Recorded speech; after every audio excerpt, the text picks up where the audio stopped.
আসসালামু আলাইকুম। প্রাথমিক শিক্ষা পরিবারের অনলাইন ক্লাস গণিত পেজে সবাইকে স্বাগতম।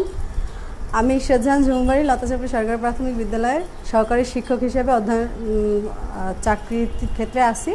তো আমি আজকে আবার এসেছি দ্বিতীয় শ্রেণীর গণিত নিয়ে। আমার দ্বিতীয় শ্রেণীর বন্ধুরা সবাই ভালো আছো তো? তোমাদের সাথে আমি আবার এসেছি অঙ্ক নিয়ে তোমাদের সাথে আলোচনা করতে। তো আজকে তোমাদেরকে আমি পাঠ শুরুর আগে কিছু দেখাবো। তার আগে কি করতে হবে, বই, খাতা এবং কলম, পেন্সিল নিয়ে তোমরা বসে যাও। আর তোমাদের কাছে আজকে আমি একটা নতুন বিষয় নিয়ে এসেছি। শুরুতে আমি তোমাদেরকে কিছু দেখাতে চাই।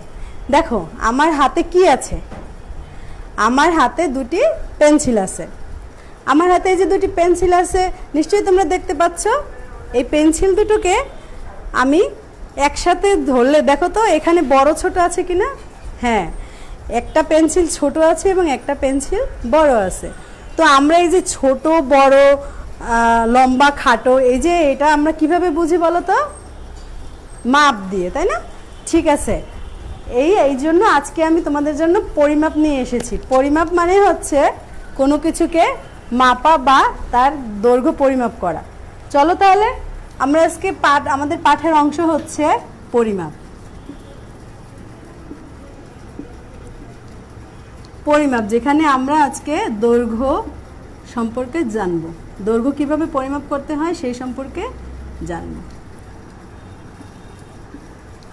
তো আজকে দৈর্ঘ্য পরিমাপ করার জন্য আমরা আগে নিজেদের বইয়ের কাছে যাব। দেখো তোমরা তোমাদের প্রাথমিক গণিত বইটি হাতে নাও। সবাই প্রাথমিক গণিত বইয়ে হাতে নিয়ে দেখো তোমরা 79 পৃষ্ঠা বের করো।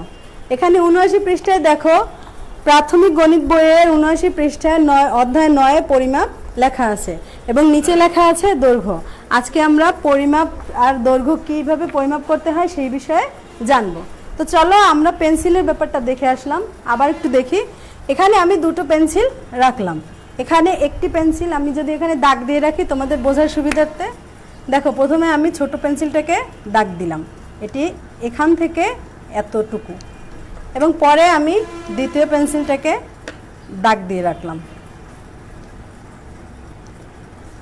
দেখো এখানে প্রথম পেন্সিলটা এবং দ্বিতীয় পেন্সিলটার মধ্যে কোনটি ছোট এবং কোনটি বড় সেটা আমরা দেখব। তো দেখি, এটা আমরা যা জানি, আমরা যেভাবে বুঝি তাতে এইটা হচ্ছে বড় বা লম্বা, আর এই পেন্সিলটা ছিল ছোট বা খাটো। ছোট বা খাটো। তো এখান থেকে আমরা পরিমাপের বিষয়টি জানবো। এখন আমরা পরিমাপ করব কিভাবে? আমরা দৈর্ঘ্য পরিমাপ করব। দৈর্ঘ্য পরিমাপ করার জন্য আমাদেরকে স্কেলের সাহায্য নিতে হবে। স্কেলের সাহায্য নিতে হবে। দেখো তোমাদের বইটা যদি আমরা বন্ধ করি এবং সেটাকে যদি আমরা উল্টো করে ধরি, তোমরা একটা জিনিস দেখতে পাচ্ছ। দেখো তো কি দেখতে পাচ্ছ? হ্যাঁ, ঠিক ধরেছো, এখানে একটা স্কেল দেওয়া আছে। দেখো তো বইয়ের পিছনে একটা স্কেল দেওয়া আছে তোমাদের সুবিধার জন্য, যেন তোমরা সহজে স্কেলটাকে ব্যবহার করতে পারো। এখানে দেখো দৈর্ঘ্য পরিমাপে যে স্কেল ব্যবহার করা হয় সেই স্কেলের যে একক হচ্ছে মিটার।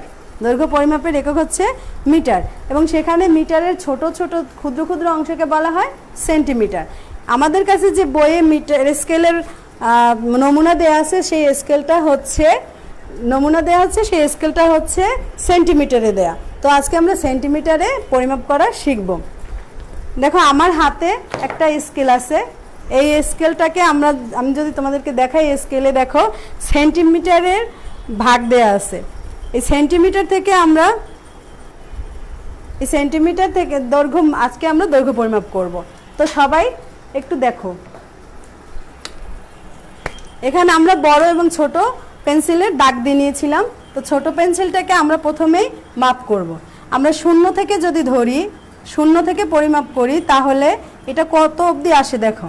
এখানে আমি ধরেছি, তোমরা দেখতে পাচ্ছ না, কিন্তু শূন্য থেকে যদি আমি এটাকে দাগ টেনে নেই তাহলে এই দাগটা আসে 9-এর উপরে। তাহলে এটা হচ্ছে 9 সেন্টিমিটার। 9 সেন্টিমিটার। আমরা সেন্টিমিটারটাকে সংক্ষেপে সে.মি দিয়ে প্রকাশ করতে পারি। দেখো সেন্টিমিটারটিকে আমরা কিভাবে প্রকাশ করতে পারি? দন্তস্বয়ে একার ময় রস্যিকার ডট সেন্টিমিটার দিয়ে প্রকাশ করতে পারি। তো এখানে আমরা ছোট পেন্সিলটা দেখেছি কত সেন্টিমিটার, 9 সেন্টিমিটার। এবং এবার আমরা বড় পেন্সিলটাকে দাগ দেব। এটাকে যদি আমরা শূন্যতে ধরি তাহলে শূন্য থেকে এটার দৈর্ঘ্য হচ্ছে 19 সেন্টিমিটার। এটা হচ্ছে 19 সেন্টিমিটার। তো দেখো বন্ধুরা, ছোট পেন্সিলটা ছিল 9 সেন্টিমিটারের এবং বড় পেন্সিলটা হচ্ছে 19 সেন্টিমিটারে। তাহলে এখানে বড় পেন্সিল হচ্ছে বড় পেন্সিল আর ছোট পেন্সিলের মাপ দেখে আমরা বুঝতে পারছি যে এটা ছোট এবং এটা বড়। তো এভাবে আমরা দৈর্ঘ্য পরিমাপ করতে পারি। চলো আমরা একটু বইয়ে দেখে আসি। বইয়ে দেখো কি আছে। বইয়ে কয়েকটা পেন্সিলের ছবি দেওয়া আছে। এখানে দেখো দুই বন্ধুদের সাথে তোমরা তোমাদের পেন্সিলের, কলমের এবং তোমাদের হাতের, পায়ের এগুলোর পরিমাপ করতে পারো। এখানে দেখো দৈর্ঘ্যের যে একক আছে, দৈর্ঘ্যের একক হচ্ছে মিটার। আমরা দৈর্ঘ্য পরিমাপ করা তো শিখলাম, এখন আমরা এর একক শিখব। আমাদের আজকের পাঠ হচ্ছে দৈর্ঘ্য।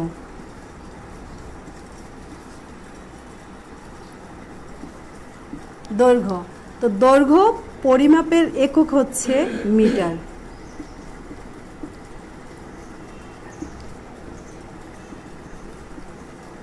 একক হচ্ছে মিটার। দৈর্ঘ্য পরিমাপের একক মিটার।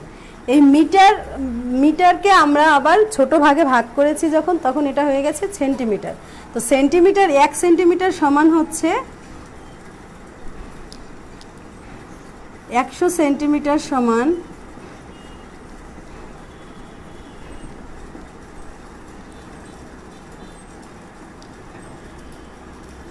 1 মিটার।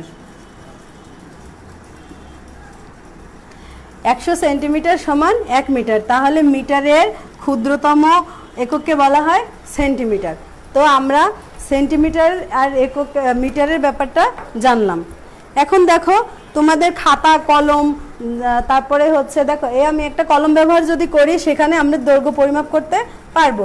এভাবে তোমরা নিজেদের মধ্যে নিজেদের বই, খাতা, কলমের দৈর্ঘ্য পরিমাপ করতে পারবে। আমরা যদি পরের পৃষ্ঠায় যাই, দেখো পরের পৃষ্ঠায় দেয়া আছে স্কেল কিভাবে ব্যবহার করে। স্কেলকে বলা হয়েছে কি, বস্তুর যে কোনো প্রান্তে স্কেলের শূন্য প্রান্তে স্থাপন করো। তো আমরা দেখি স্কেলের ব্যবহারটা কিভাবে করতে হয়।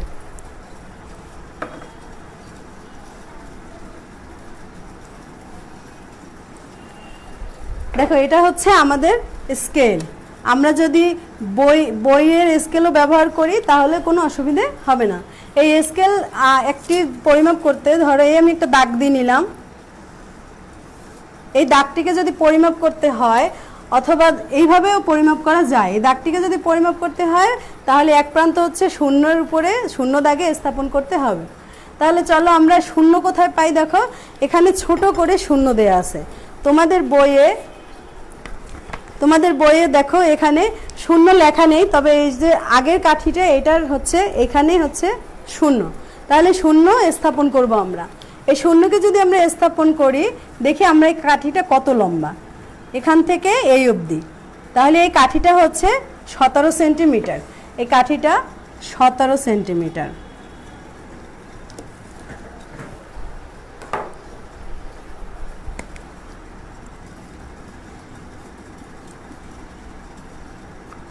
আবার এইটাকে যদি এভাবে প্রকাশ করি তাহলে কেমন দেখা। দেখো শূন্য থেকে যদি আমরা এটাকে ধরি এক প্রান্ত শূন্যের কাছে, তাহলে এটা আসে এই যে 22 পর্যন্ত আসে।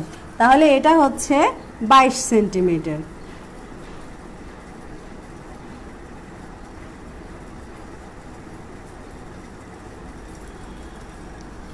এভাবে আমরা দৈর্ঘ্য পরিমাপ করতে পারি। এখন হচ্ছে পরিমাপ যখন আমরা করব, তখন যদি কোনো বস্তু পরিমাপের সময় দুটি সংখ্যার মাঝখানে আসে, তখন আমরা কিভাবে পরিমাপ করব। দেখো এটাকে যদি আমি আরেকটু মুছে দেই, তাহলে এই দাগটা শূন্য প্রান্তে ধরে এটা আসে 15 এবং 16 এর মাঝামাঝি। 15 এবং 16 এর মাঝামাঝি। তাহলে এই যে দাগটা 15 এবং 16 এর মাঝামাঝি আসলো, এইটাকে আমি কিভাবে দৈর্ঘ্য পরিমাপ করব। যখনই কোনো বস্তু দৈর্ঘ্য পরিমাপ করতে গিয়ে আমরা কোনো দুটি বস্তুর মাঝখানে আসবে, তখন সেটাকে আমরা যে বস্তুটি যেই সংখ্যার কাছাকাছি থাকবে সেই সংখ্যার মান বসাবো। এখানে মান আছে, দেখো 0 থেকে যদি ধরি 14 এবং 13 এর মাঝখানে আছে, তাহলে আমরা এটাকে 14 দিকে আছে কিনা বেশি সেটা দেখব। যখনই আমরা দেখব যে এটা 14 দিকে বেশি আছে, তখনই সেটা 14 সেন্টিমিটার বলে উল্লেখ করব। আর যখনই দেখব যে এটা 13 সেন্টিমিটারের দিকে বেশি আছে, তখনই সেটাকে আমরা 13 সেন্টিমিটারের দিকে নিয়ে যাব এবং সেটার পরিমাপ হবে 13 সেন্টিমিটার। তাহলে এটা হচ্ছে 14 সেন্টিমিটার। যেহেতু 14 দিকে বেশি এগিয়ে ছিল, তাহলে এটা 14 সেন্টিমিটার। তো এইভাবে আমরা দৈর্ঘ্য পরিমাপ করতে পারি।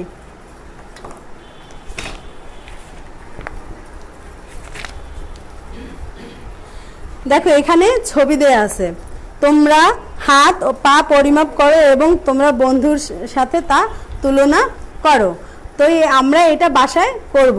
আর তোমাদের হাত পা দেখো, তোমরা যে ধরো বাসায় তোমরা 2 ভাই বোন আছো এবং তোমাদের মধ্যে যে বড় সে নিশ্চয়ই একটু লম্বা এবং যে ছোট সে একটু খাটো। তো আমরা সেইটার পরিমাপ করতে পারি। তোমরা বাসায় দেখবে যে কিভাবে এটা পরিমাপ করে তুলনা করতে হয়। এবং তোমাদের হাত পা আছে, কারো হাত একটু লম্বা, কারো হাত একটু খাটো। তো আমরা হাতের এবং পায়ের দৈর্ঘ্য পরিমাপ করে এই পরিমাপের বিষয়টা বাসায় অনুশীলন করতে পারি। ঠিক আছে, তোমাদের জন্য আমার কিছু বাড়ির কাজ আছে।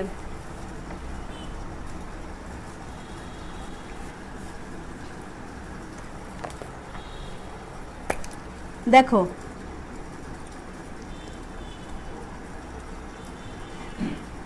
আমরা স্কেলের ব্যবহার তো শিখলাম, চলো আমরা দেখি বাড়ির কাজ কি আছে।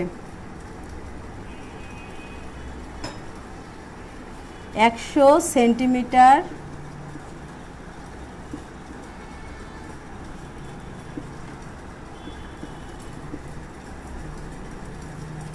মিটারে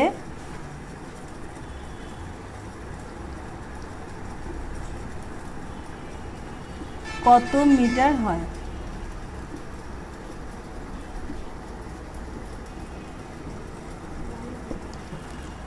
আরেকটি প্রশ্ন হচ্ছে,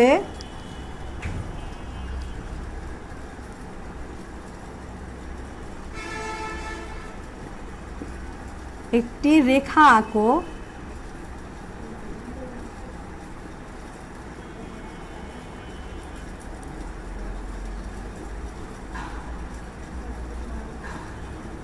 যার দৈর্ঘ্য 15 সেন্টিমিটার।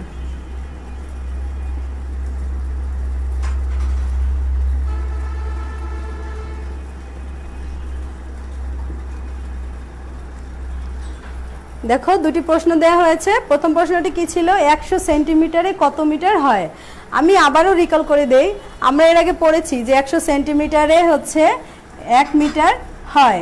তবুও তোমাদের জন্য এটা বাড়ির কাজ রইল, বাড়িতে তোমরা এটা ভালোভাবে আয়ত্ত করবে। দ্বিতীয় প্রশ্নটি কি ছিল? একটি রেখা আঁকো যার দৈর্ঘ্য 15 সেন্টিমিটার। তাহলে আমরা স্কেল দিয়ে দাগ টানা তো শিখে গেছি, কিন্তু পরিমাপ করাটাও শিখেছি। যেই দাগটা আমরা টানবো, যে রেখাটা টানবো, সেই রেখাটি 15 সেন্টিমিটার করতে হলে রেখার এক প্রান্ত আমরা 0-এর কাছে রাখবো এবং অপরের প্রান্ত, যেহেতু আমি এখানে 15 সেন্টিমিটার উল্লেখ করে দিয়েছি, তাহলে সেটা 15 সেন্টিমিটার পর্যন্তই নেওয়া হবে। তো এভাবে আমরা দৈর্ঘ্য পরিমাপ করা শিখবো এবং ছোট বড় তুলনা করা শিখবো। ঠিক আছে, সবাই ভালো থাকো। এরপর আমি আবার আসবো তোমাদের কাছে। সেই অবধি ভালো থাকো, সুস্থ থাকো। সবার শুভকামনা রইল। আল্লাহ হাফেজ।